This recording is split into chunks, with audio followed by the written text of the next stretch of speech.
Hey, my name's Brian Moon, aka Moontune, with Easy Riders Bicycle and Sport Shop, beautiful downtown Brainerd, Minnesota. So we're here to talk about bike tech, and I want to start out with bike terminology, so parts on a bike. When we walk up to bikes and we talk about bike tech, when we start talking about the parts, whether it be in a training format or it's you talking with a friend or making a phone call into the bike shop or walking through the door, being able to know what the parts are called will speed the process along and get you the solution you need, make it easier for bike technicians like myself to be able to answer your questions. So when you walk up to a bicycle, this is real obvious, but we call this the frame, the metal or the carbon fiber part of the bike that everything's bolted to. That's the heart and soul of a bike. When we move to the wheel assemblies, wheels make up several parts of the bike make up a wheel. So you've got the hoop that has all these spokes in there. We call that the wheel assembly, and included in that is your hub, the center part of the wheel. So you've got your hub that the wheel rotates around. You've got your spokes that hold the rim in place, round and straight. And then on the wheel you have a tube inside of a rubber tire. So if you've got a flat, it's because you have a problem with your tube and or tire, and it could be caused by a poke through the tube or tire or a problem with the wheel. Connected to your rear wheel on your bike, you have what we call the drivetrain. And so this guy right here that looks like train tracks, that's your chain. In the back you've got a mechanism that changes the gears. That's called your rear derailleur. So it derails the chain from one gear to the next. You've got your cluster of gears in the back, and that'll either be called a freewheel or a cassette. And we move towards the middle of the bike along the drivetrain, and we've got our crank assembly. That's got your pedals. This long arm is your crank arm, and then you've got this large gear up in the front. And it's common to have 1, 2, or 3 gears on the front of a bike. Those are called chain rings. So when people are talking about bikes, they'll talk about a 1x or a 2x or a 3x bicycle. That is in reference to how many of these rings there are on the front of the bike. Bikes in the back, when somebody asks you how many speeds are your bike, when you're getting a chain replacement or tuning your bike, it has to do with the number of individual gears in the back. It could be a 1-speed, it could be a 6, 7, 8, 9, 10, 11, or 12 speed. There are bikes that have gears that are inside the hub. Those are called internal shifting. Vintage and classic bikes and even some of the modern bikes could have a 3-speed, a 5-speed, a 7, and 8-speed depending on what you have. Usually it's indicated right on the hub. As we move through the bike, inside of that crank system is a set of bearings that's really important. It's called your bottom bracket. That's part of your maintenance, is inspecting that and making sure that it's tight and lubricated and the bearings are not worn out. We'll get into that when we go through our ground inspection for pre-ride. As you move up the frame, we get into our steering bearings, and this system here is called a headset. There's bearings on top and the bottom on all bikes. That's what your steering will pivot around. This whole cluster up here are your controls, and the controls are made up of your handlebar. On this bike, it's a road or pavement oriented bike, so it's going to have the drop bars to give you lots of different body positions. You might have a classic straight bar for like mountain biking. Handlebars. On your handlebars will either be bar tape or grips. That's the part your hand is going to interact with on the handlebars and hold on to. And then you have a brake lever. On the mountain bike style, you would reach out and it'll have a single lever on the left and the right. Right is always your rear brake on a bicycle, but you'll have a brake lever and then some sort of shifting mechanism. On this particular bike, it's combined where you have brake and you have shift. When we move down the bike, the part of the frame that your wheel is connected to, this is called your fork, and it goes all the way up through your steering system and connects to the stem. And the stem is what's going to hold your handlebar assembly and controls to the bike. This one's really important to make sure that that's tight and aligned. Your fork holds your front wheel. Again, you've got a wheel assembly, a hub, spokes, plus rim, tube, and tire. Basics of a bike, these are the pieces that make it go. The other factors that we have to take into consideration is once you're going, how do you stop? So there's different types of brakes. Some brakes will be mounted on the top of the fork. Those are called rim brakes. And on this bike, the brakes are mounted to the fork, but they use a disc. It's a disc brake system, just like you'd see on a small motorcycle or a car. Some are going to be cable controlled, some will be fluid hydraulic, like this one is a fluid hydraulic, so there's liquid running through the line all the way down to the brake, and it's actuated. Remember, right is rear on bikes, left is always your front, so I would stop the bike squeezing the left lever on the front. Brakes need to be clean, they need to be tight, they need to be tested, and they need to have parts that are not worn out. Again, we'll get into that on the ground inspection. So you've got your brakes, you've got your wheels and tires and hubs, you've got your crank assembly, you've got your main frame. And it might be interesting to point out when people are discussing aspects of the bike, even a bike frame is broke down into multiple systems. This piece here is called your top tube. This is called your down tube. It goes down towards your bottom bracket. Your headset assembly, this is your head tube on your frame. You've got your seat post, your seat tube. Then you have your seat stay. This support beam makes your seat post stay upright. And then this length on your bike frame is your chain stay. It keeps your chain where it belongs in a straight line chain stay. And so if you look, all bike geometry is based on triangles. So you got a triangle here, you have a triangle here. That's the basics of a bicycle. You'll see that on all bikes. That would be classic terminology when you're having a problem with the bike and doing an inspection of the names of those parts on the bike. So I'd like to review a pre-ride inspection. Why a pre-ride inspection? Bikes are like pianos. As we ride them and enjoy them, they require frequent minor and fine tuning. But also, over time, bike parts wear, and we need to readjust and fine tune as the parts wear. What kind of parts wear out on a bike? Your tires, brake pads, chains, gears. Also bearing systems on the bike. Your steering bearings, your pedal system bearings, and your hub bearings will need attention, either lubrication or fine adjustment. Another factor to consider is for those of us who are riding bikes on a daily basis, it's our primary form of transportation. So our focus is going to be on safety, but it's also going to be on success, getting from destination to destination. Unfortunately, sometimes we'll encounter some shenanigans, and people may mess with your bike in a bike stand if you're required to park it outside at night. So it's good to check your bike up before you ride it, or if you've locked it up and gone into a local establishment and you come back out, you're just always wanting to have your own back and make sure that your bike is ready to ride. So when we first walk up to a bicycle, we're going to check our grips out, and we're going to give them a twist. We're going to make sure that they're tight so that our hands don't come off of the controls when we're riding. The next thing we would want to check is our brake system. Your left hand is going to be your front brake. I'm going to squeeze that brake and rock the bike back and forth, and I'm going to make sure that it's locking up that front wheel. I'm going to squeeze the right brake. That's for your rear. Remember, right is always rear on an American bike. Squeeze that right brake and make sure that it's going to lock up that rear wheel.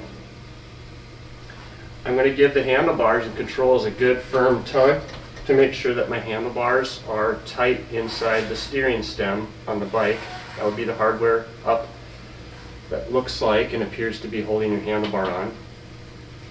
Next, I want to check to make sure that my fork and steering system is snug. I will squeeze the front left brake, turn my handlebars approximately 45 degrees to the left, and I'm going to rock that bike forward and back. And what I'm looking and feeling for is rock or knock, tipping of the fork inside the frame. And you can put your fingers along the seam of where your fork meets your head tube, and you can feel if there's any play in there. If there's minor play, it's not the end of the world, but either you need to adjust or you need to get into a bike shop and have them do a very simple adjustment, snugging up the bearing system on your headset. Next, I'm going to check my wheels. That's easy. You can grab your wheel and you can rock it back and forth across the frame. I'll hold the wheel and I'm going to be pulling it, and I'm looking for play in the wheel. And that will indicate either my axle system that holds the wheel into the bike is not tight or adjusted correctly, or it means that the bearing system that holds the wheel to the axle, that is out of adjustment. And again, if you know your way around precision bike mechanics, it would be something to get resolved right away, or get into a bike shop again. It's a simple, straightforward adjustment. If you ride bikes that have headsets and hubs out of adjustment, you will wear out the bearing system, requiring new parts. So maintenance, this inspections like getting the oil checked on your car. Doing regular maintenance inspections, again, is all about safety and success, but it's also going to keep some cash in your pocket. You don't have to buy as many new parts. So we've checked out our controls, our brakes, our handlebars, our grips, our front wheel. Then we're going to go to the back of the bike and we're going to check our rear wheel. Again, grab the wheel and rock it back and forth across the frame. I'm looking for play. This is nice and firm. I'm checking my axle to make sure my axle is tight. I'm going to pick up my rear wheel and I'm going to give it a spin. It looks straight and it looks like it's spinning around. Give the front wheel a spin. It's spinning straight. The tire isn't wobbling.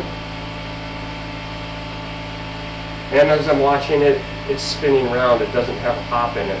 Front wheel, rear wheel look great. I'm going to check out my seat post. That I'm going to give a good tug on my seat post to make sure that the hardware that holds the seat post, the seat to the seat post is tight. And then it's always good periodically to check the clamp that holds your seat post in place on the frame and make sure that that's snug. The final and last check on a pre-ride safety check would be your pedal and crank assembly.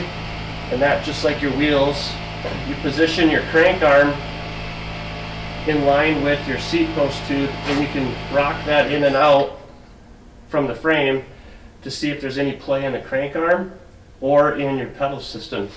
And if it is out of adjustment, you'll see just a minor bit of movement, or you'll be able to feel it in your hand, some what I call knock or rock. You'll feel the play in there. And that you want to check both your left side and the right side on your bike to make sure that those are nice and secure. A tool that you can have around in your backpack or in your toolbox is a simple chain checker. And this is something I would check depending on how many miles you are putting on your bike, every couple of weeks, maybe once a month. And it's what we call a go, no-go gauge. And it's going to measure minimal wear on your chain and then the maximum amount of wear that your chain can have before you'd be required to replace your chain. And that tool, I'm going to transition up to the stand here. And this will lead into our next topic, some of our bike maintenance. But this is, like I said, a pocket tool. You can install this in your chain, and if it measures 0.5 wear, and this tang can go through your chain at 0.5% wear, then we should put a new chain on it. If you flip it over and it can pop through the chain at 0.7, you're probably doing a new cluster of gears, your cassette or freewheel, and your chain. Those are things that most people can learn how to do at home, or it's okay to just save that for the technicians at the bike shop where it's very easy and fast, and then at the same time they can guarantee that your bike is tuned out to perfection. Let's talk tire pressure and tire inflation. One of the first questions you're going to be asked when you go into a bike shop when you're asking for a new tube is, what type of stem do you have? And I'm holding a trainer tool that we made to help people understand how to use the stems and identify them. This stem that has the rubber along it, most of them will, it's called a Schrader stem. It's the same type of stem that you would see on your automobile or a garden tractor or ATV. It's a simple stem, and inside the stem is a little button that you depress with your valve on your pump for inflating, allows the air to go in and out. This goofy looking stem is called your Presta stem, and these have a nut on top that you have to thread open to put the air in, and then thread closed to trap the air inside your tire. There are little adapters that people will use. I'm going to grab one. Maybe we should talk about that again. Let's do that one again. Sound good? Yeah, sounds great. Okay. Yep, when you're ready. All right. Let's talk tire inflation. So I got two types of stems that you're going to encounter on a bike, or you're going to be asked to identify when you come into a bike shop to get a replacement tube for your bike. One is called your Schrader stem. This is the classic stem you'd find on your automobile, garden tractor, maybe an ATV. And then we have the Presta stem. This has a small nut that you have to thread open in order to get the air in, and then once you've inflated the tire, you have to thread that closed to trap the air inside. Any gas station that you would normally inflate a car tire or bike tire at will probably not have the right pump for your Presta. They will have a Schrader pump, but they won't have the Presta pump. So the solution is to carry a small thread-on adapter, and the way we use these is we open up our Presta valve, we thread on the adapter, threads right over that open valve, and then we can use our classic Schrader valve pump. Once you're done inflating, the secret here is to make sure that you thread your nut shut, and that traps that air so your tire maintains its inflation. This valve adapter can be used as a protective cap on your bike, so you're always riding ready. Pumps for bicycles come in a variety of designs.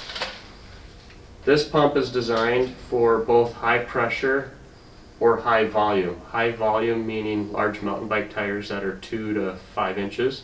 So for every time you push the pump closed, it pumps a lot more air, but it can only build a maximum pressure of approximately 60 psi.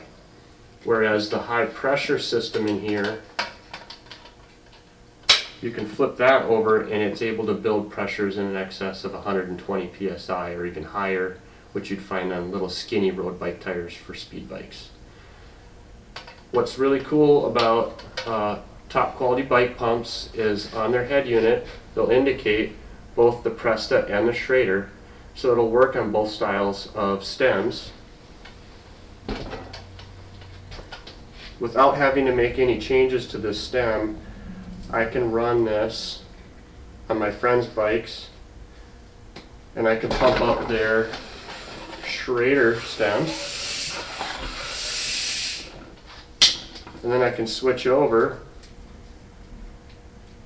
I can open up that nut on the Presta bike on my bike, slide that in, and then I can pump my bike up, and I don't have to do any fumbling around with special adapters or head units. So you can get a bike pump from a bike shop that'll do both styles of stems for $40, and you can spend quite a bit more for other features like a variable pump that'll do high pressure or low pressure, or have gauges, digital gauges. You can spend as much as you like to have the features and benefits you want, but do get a good pump that can do both Presta and Schrader, make your life more simple, and you can be everybody's hero. When it comes to tires on the bike and inflating, it's really important to know what the pressure rating is for your tire. If you run too low of pressure and you're not maintaining that, what can happen is you can encounter an obstacle on the trail. You ride along and you hit a large rock or root or the curb, and what that will do is it'll squeeze your tire up against your rim, and inside will be your pump getting pinched, and you will get what we call snake bite. So it's a hole through your tube. You may not be able to see it from the outside, but you damage your tube and you'll either get a slow leak or a very fast leak on the bike. That's what you have when you have low pressure. If your low pressure tire encounters a curb, you may likely damage your wheel, and that's where we're going to see wheel bending or a wheel that comes out of true, which is out of round or not straight anymore, where you have to come in and have a bike tech help you straighten that out. Overinflation, you risk the tire exploding and blowing off the rim. When a tire is overinflated and blows off the rim, that tire is no longer good and you need to throw it away. It damages the edge of the tire, the bead, and it also risks damaging the rim. These rims are designed to hook and hold the tire in place. And so you want to be very careful. Each tire on the sidewall somewhere, it'll have an indication on there. You might need a magnifying glass and a flashlight on some tires. It'll give you a maximum and a minimum range. And on this particular bike, the lowest pressure I'd want to run at is 43 psi. Maximum pressure is 72 psi. So there's a pretty big range.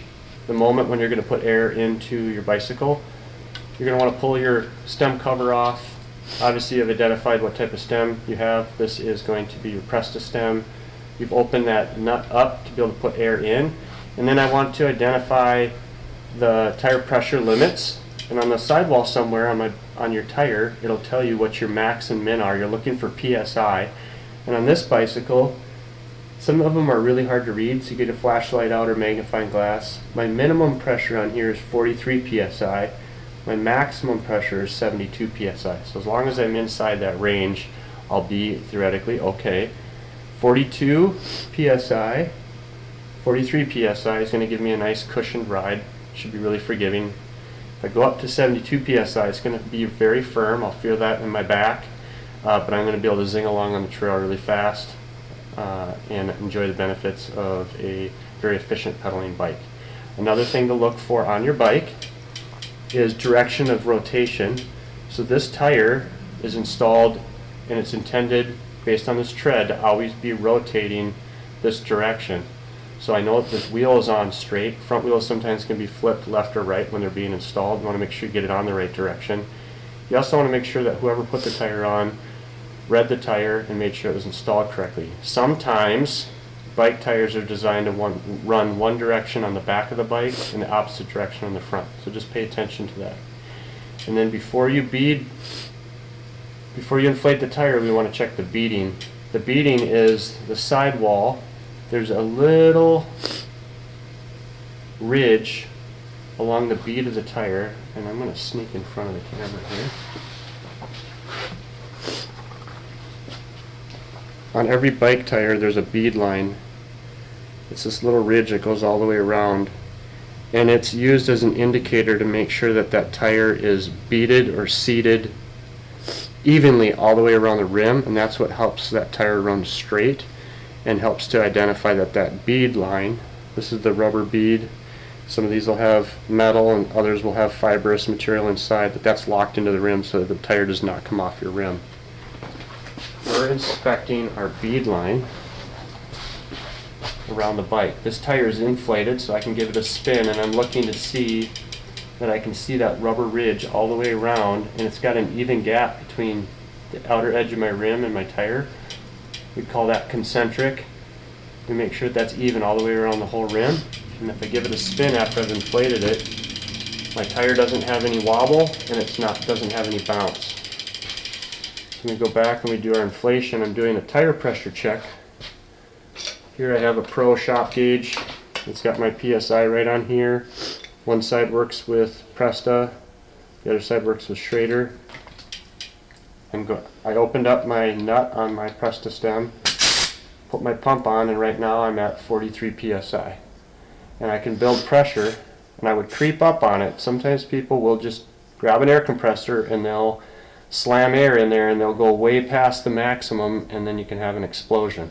It's violent and it's dangerous. You can get hurt, so do consider, if you're using an air compressor, wearing some safety glasses. But I can creep up to my maximum pressure, and I typically don't go all the way to max, back off by a couple of psi. And then the secret here on these presses is to trap that air in there, lock that air in there by closing that nut up, and then we put a valve stem on there to protect it. And that tire is ready to go.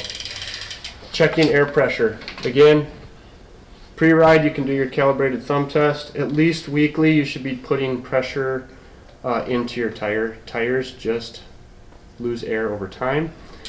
Don't be surprised by that. Plan for it. Have a pump. You can carry a small pump with you that can be mounted on the frame of your bike, so you're always ready to go. Or you can have a frame bag underneath your seat, on your frame, or up on your handlebars where you have ride readiness equipment. We've discussed tire inspection on a bike and tire inflation. We want to talk about your drivetrain. Bikes love to be cleaned and they love to be lubricated. There are sites that you can go on to, and they have really good training videos on how to properly wash your bike. Once you've washed a bike or degreased your bike, you're going to want to add the critical lubrication on your bike. Number one thing that you can do at home besides washing your bike, again, just hot water, Dawn dish soap, some brushes and a sponge, and some garden hose pressure. You can get a bike super clean and looking like new again. Very easy to do. The most important thing you're going to want to do after a wash is chain lube. So this piece on your bike again is your chain. It's a series of pins and rollers and plates, and each one of them is a big pivot point. So we're going to put some lube on the chain. Bicycle lube for a chain is meant to be put on every couple hundred miles or every couple weeks, or if you give your bike a bath. And what that's going to do is it's going to lubricate each of the little rollers on the chain that interact with all the little teeth on your gears. So if each of your teeth has a little bit of lube on it and each of your rollers is able to pivot freely, it's going to allow your drivetrain to operate freely and smooth. It's going to have a very smooth idle, and you can get rid of that annoying creak and squeak when you hear a bike going down the trail. It totally ruins your ride.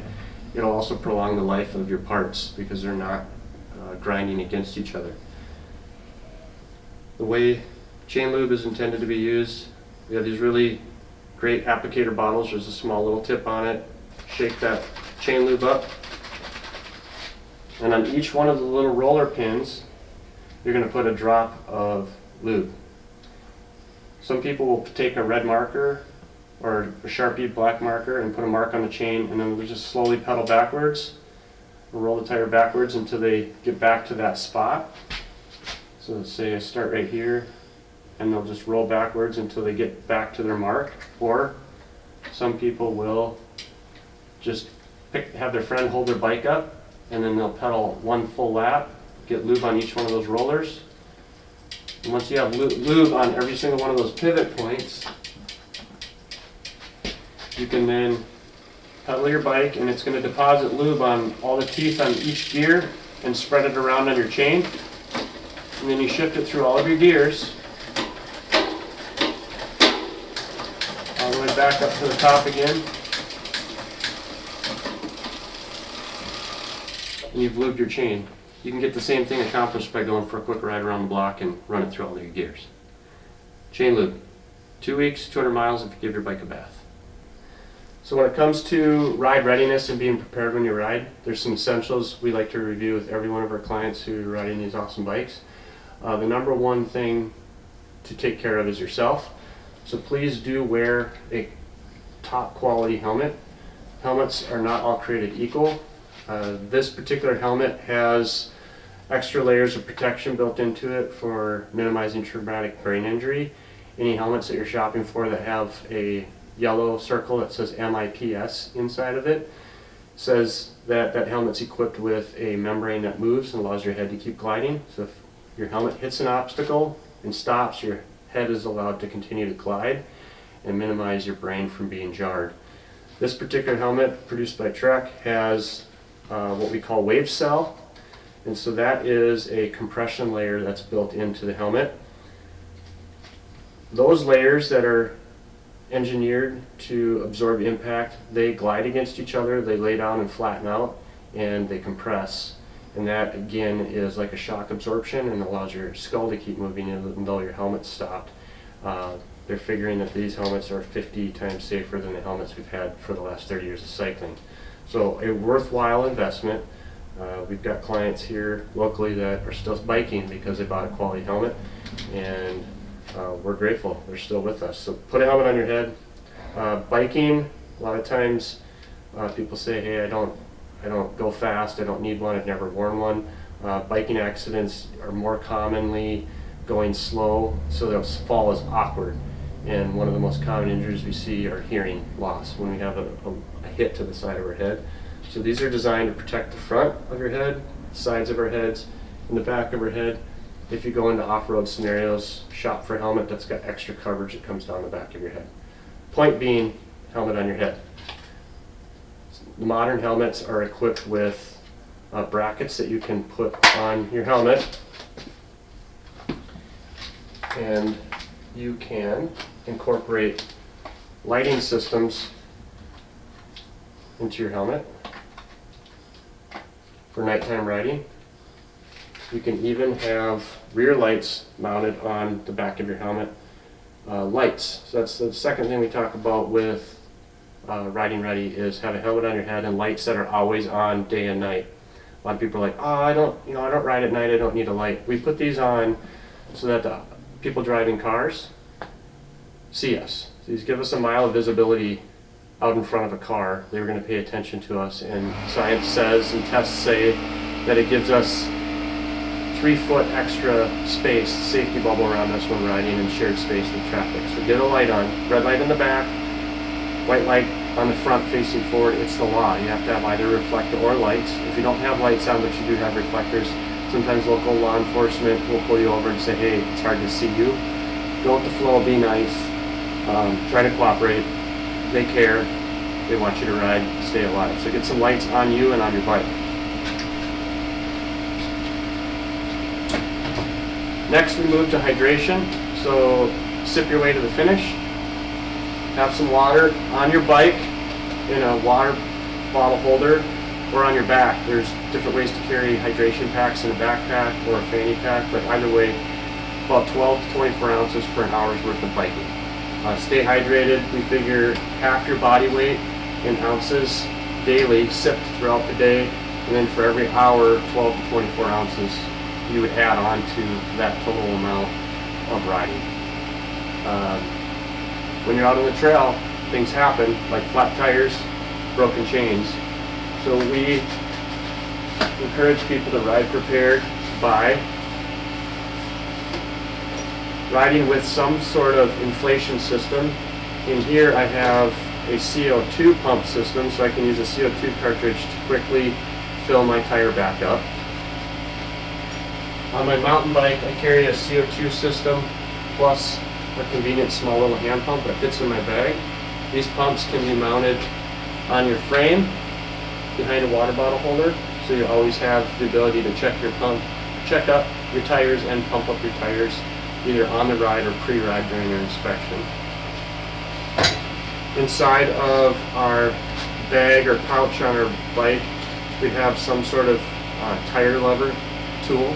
This is used for getting tires on and off the rims when you're replacing your tube. I always carry an emergency chain link so that if I break my chain, I'm able to repair that. Again, that's part of advanced bike tech, where I'd have a small chain breaker as part of my little multi-tool. So in my kit, I will carry some form of multi-tool system. So here I have a couple of mini ratchets with 1/4 inch Allen wrenches and screwdriver bits. Those I carry in my Leatherman pouch or my pocket or in my backpack on my different rides. Here I have a Leatherman with some accessory tools. It's got all my screwdrivers, all my Allen bits. It's got a pliers, got a chain breaker so I can do all the emergency repairs right on the trail.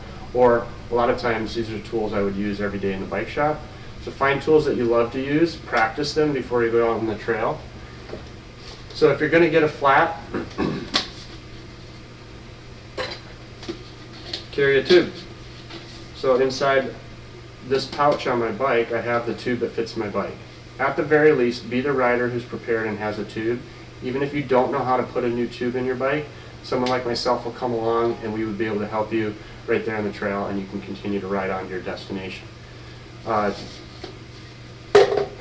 that note, knowing how to go get the tube and size that tube for your bike. On the sidewall of your tire, we talked about finding your direction of rotation, we talked about finding your pressure recommendation for the tire. It's also going to give you a tire size. And so on this bike, it'll be easier to see this tire here. So this tire, this mountain bike tire, right on the side says it's a 29 by 2.2. I need to have a matching corresponding tube, and it's going to be a range, and then it needs to match my stem. So I'll have a 29 by, let's say, 1.5 to 2.35.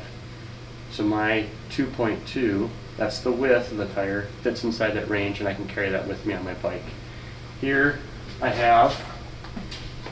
I know that this bike has a 700 size wheel, and it is 40 millimeters wide. So I have a tube with me that has the Presta stem, and it's a 700 by 40 tube. So I know that that's going to fit in there. I like to test fit my tires and tubes to make sure that I've got a combination of wheel and tire and tube that come on and off easily, so I'm not going to fight that on the trail. If I've got a really cool tire but it's a really difficult job to change the tube, then it's not going to be the tube for me, especially if I'm riding a lot and I don't want to spend an hour or two sitting on a trail fumbling around fighting my wheel and tire. I want to get a great combination that's easy for me to work on. And again, that's why I said and recommend that you practice with your bike at home. Taking wheels on and off the bike, changing the tube, airing it up, do a bunch of practice on your day off so that you're ready to go when it really matters. So just a recap on ride readiness. Get a helmet on your head, get lights on your head and on your bike, water on your bike or on your back, ride with the tube that fits your bike, have a pump to inflate your tires, have tire levers to put a new tube into your tire, carry a multi-tool to be able to make the adjustments and repairs trail side as you ride or during your pre-ride inspection, and practice with the tools and the parts you have. Become very familiar with your bike. So leading into advanced bicycle mechanics and tech, the very first place we start besides bike inspections and basic lubrication and tire inflation would be tube changing. It's the one thing that you're going to encounter and either need to learn how to do yourself or understand enough to be able to go in and ask for help at a local bike shop. Getting wheels on and off a bike is something that everybody can learn how to do. It's important to know how to do it so that you can verify that your wheel's installed correctly. But on every single bike there's going to be an axle system. On this particular bike they use a threaded through axle, and it is definitely on there nice and snug the way I want. To get this wheel off, I thread out my axle. The axle comes out of the frame, and then I drop my wheel straight out of the fork. So what I want to be paying attention to, because this bike has disc brakes, is this metal rotor. We don't want to touch that and get it contaminated with greases and oils. We want that to stay nice and clean. The way you would clean that was with just some isopropyl alcohol from at home. Keep that clean, don't contaminate it. Make sure you don't bump it or knock it out of spinning perfectly straight. So once the wheel's out of the bike, then I can handle it and either do the inflation out of the bike, or this is when I would begin my tube changing process. Tube changing is its own class in and of itself, and I would lead you to parktool.com in their Fix It section, and they've got video tutorials and articles. So whatever learner you are, whether you're a watch and learn or you're a read and learn or watch, learn, read, do, please check out parktool.com in their Fix It section, and they've got every system on the bike, from your steering system to your brakes to your hubs to your wheels to your tubes, your tires, bike washing. Everything's all on there to empower you to be a home bicycle tech. Putting wheels back on bikes. We want to guide the axles and the hub into the frame, and we're just going to do the steps we took to get it off in reverse. We're going to guide that carefully into the frame. We want to make sure that this metal disc goes inside of our brake system We're going to carefully slide that in between the brake pads. And then I'm going to lift up on the wheel, and I want to make sure that it's not sitting cockeyed in the frame, but it's sitting nice and centered. Guide my axle back in.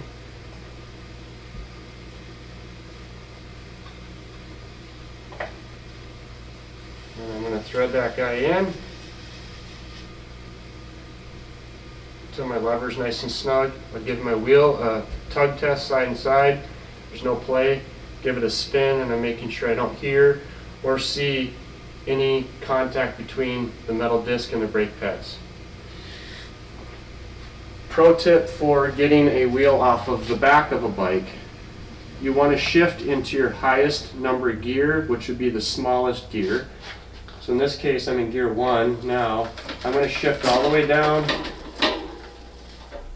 into gear number 11 on this bike. That will give me as much chain to work with to get the cluster of gears past my rear derailleur. So when I go to take this rear wheel out, it's the same sequence as the front. I'm going to loosen up my axle, put a little upward pressure so my wheel doesn't jump out of the frame. Thread my rear axle out, and then I'm going to grab this derailleur. This is a little pulley down here. I'm going to pull that derailleur back carefully. I'm going to guide my wheel past the rear derailleur, so now I have my rear wheel assembly. This is a great time to take a look at your cluster of gears. Give that a little tug test to make sure that that's tight. These do loosen up over time, so it is good to periodically pull your rear wheel and make sure that this feels tight on the rim. If it's loose, either buy the specialty tool for tightening it up or stop by the bike shop and ask them to torque test your cassette. And it's a small lock ring on here, and we have the specialty tools for you. I was on a trail one time, and 6 out of the 10 guys in my ride group had loose cassettes. So now I carry a small mini cassette tool just to be able to save the day so nobody's got to walk home when they ride with me. So now we've done a tube replacement or a tire replacement on the rim, and I have my full wheel assembly. To guide that back on the bike, again, reverse steps. I'm going to make sure I'm in my highest number gear, which is the smallest ring. I'm going to guide my wheel to my frame, and I want to drape the chain over that little tiny gear. I'm going to carefully move that past my rear derailleur.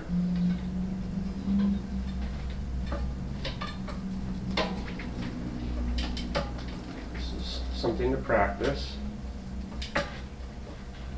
Very carefully move my rotor up between my brake pads, my axles into my frame, and put that upward pressure on the bike.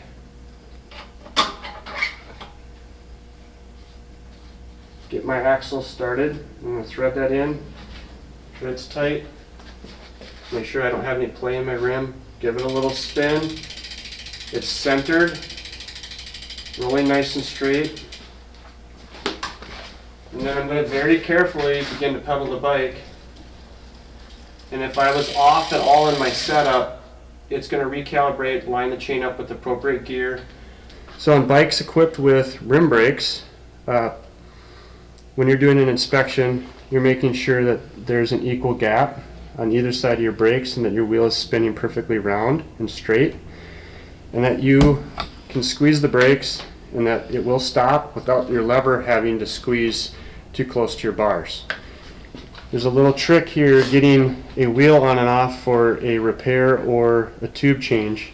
Some of these bikes are equipped with a lever that opens up the brake pads, opens up the mouth on the brakes so that you can get your wheel and tire through. Make sure when you put your wheel back on that that's closed up, so then you have firm brakes. This bike will come off with a quick release skewer system, which you'll see on a ton of bikes out there. Likely that's what's on your bike unless you have a higher end bike. The way these are designed to work is it's got a lever that flips down and it's threaded all the way through to this nut. So to get the wheel off the bike, you have to thread your quick release skewer out of the nut. It's got a little spring in there, and then your wheel will come off. So this is what your quick release system looks like. These little springs The skinny part of the spring goes towards the center of the bike on both sides. This is your axle on your classic bike hub, and this is the part of the axle that sits in your frame, and that part of the frame, you can see it, we call this your dropout, this U-shape upside down horseshoe.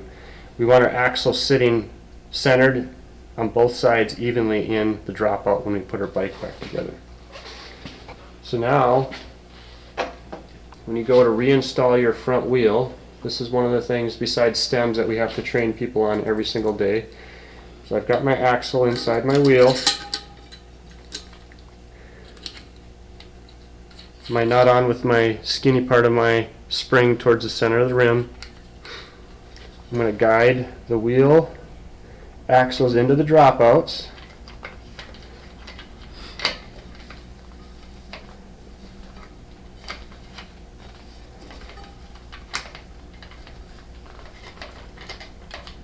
If you're having a hard time getting it on, make sure you've threaded your nut out far enough. I'm going to pull up on the wheel and make sure it's got contact on both dropouts. I'm going to thread this nut on.